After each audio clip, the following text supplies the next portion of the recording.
This film demands the attention of an audience who is already attention deficient. The unfamiliarity of this world for non-Tamilians is the biggest roadblock that's leaving people scratching their heads. But does that make this a bad film? Let's talk about it. Hello guys, I'm Nona and today we're talking about the pan-India film Ponniyin Selven 1, directed by the legend Ratnam. I'm sure most people watching this know, but I'll just say it. It's based on the novel Ponniyin Selven by Karthi. This film has been in the making for so long, so many people have tried over the years to make it, and finally Ratnam has made it after 40 years. Now I saw the Hindi dub of the film and I have to say they did a great job, but the sound mixing was a little off. Just know one thing, that in this video I'll be talking to the perspective of a non-Tamilian who's totally unaware of the history of the Chola dynasty, Ponniyin Selven, and the novel. So much that I thought Ponniyin Selven and Arulmozhi Varman are two separate characters until the interval.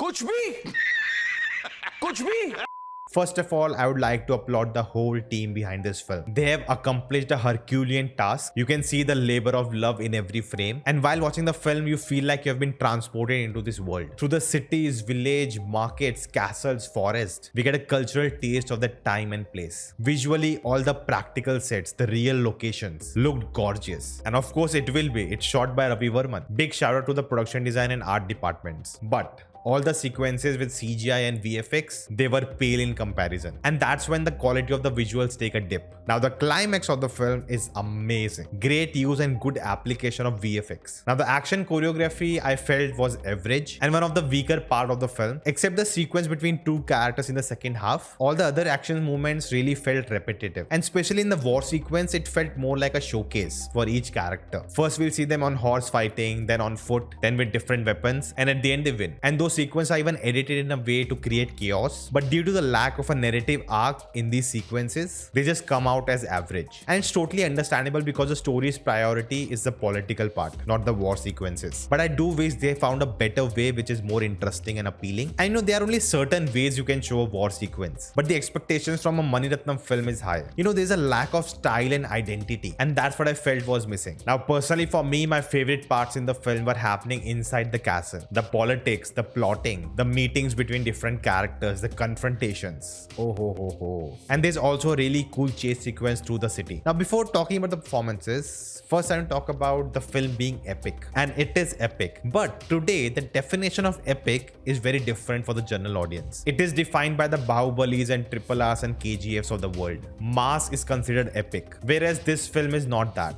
because it is class over mass. It's basically a new and different type of epic. If I want to take an example, I would say more in the direction of a Jodha Akbar. It's just an example, I'm not comparing it. And because of these things, maybe the general audience don't like this film. And I think this situation mostly goes for Tamil films, even for Vikram, right? It's not a very traditional mass hero action film. It's much more than that and much more complicated than that. They just want a simple narrative where you follow one hero and you go on a journey with them. Whereas Ponniyin Selven is way too complex with so many characters, and it really becomes hard to follow. And over that, so many characters and their names. I saw the movie few hours back and I don't recollect the name of Karthi's character because it's just too difficult for me to register it in my head. It's not a common name I'm used to. Like I remember Nandini. I've even forgot other names. What else? Kuntai?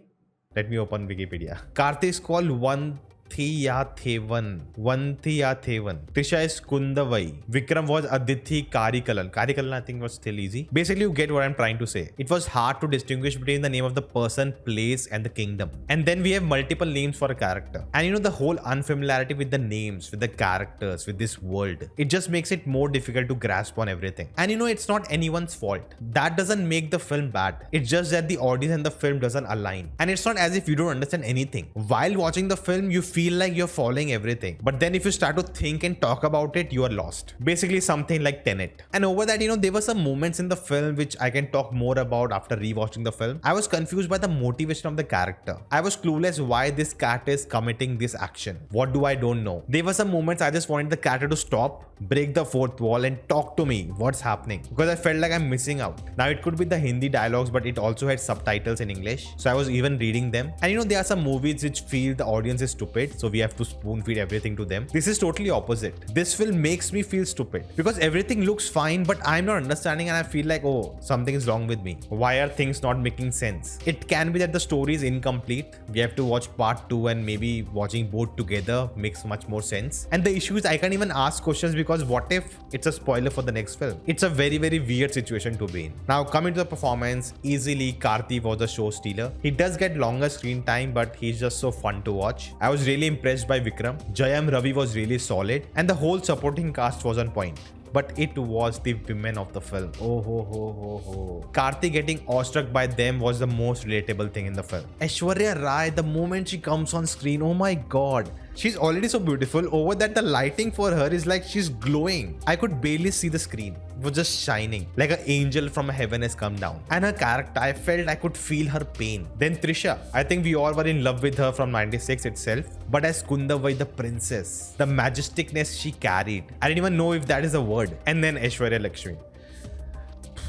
I know I'm simping, I'm sorry. If you are too, let me know in the comments. Please don't kill any one of them in second movie. Please. I will not able to take it. Now coming to the music of the film, amazing. A.R. Rahman, he had nailed it. It actually helped that I had listened to all the songs. I've reacted to them on the other channel. And the familiarity made it fun when the songs came in. But I was totally disappointed. Because the videos we saw, the songs were so long. But in the film, they've cut short every song. And that's actually a good thing because during the songs, you know, the narrative is still going on. It's not like a song break. But they were just too short. Come on. I definitely feel like they cut down the film. It was much longer, but they had to cut it down. And I want an extended cut, please. See, once you are immersed into this world, you don't want it to end. Just like a Harry Potter, just like a Lord of the Rings. Once you start watching them, you just want to be in that world for a long time. And when this film ends, and at the point it ends, like, no, come on, I want more. And I totally get why people think it will make a great web show. 10 seasons long with 10 episodes each. But right now, let's just be grateful that at least we got a movie. And part 2 coming next year. Now it's not over. There's so much more to talk about the film. We'll be doing live sessions. I'll be doing more videos about it. I've been already reacting to the behind the scenes and all the interviews on my other channel. So if you're interested in that, do subscribe to the channel. Until then, you can check out this video next, where I talked about why Ratnam is the best choice for PS1. And I'll see you next time.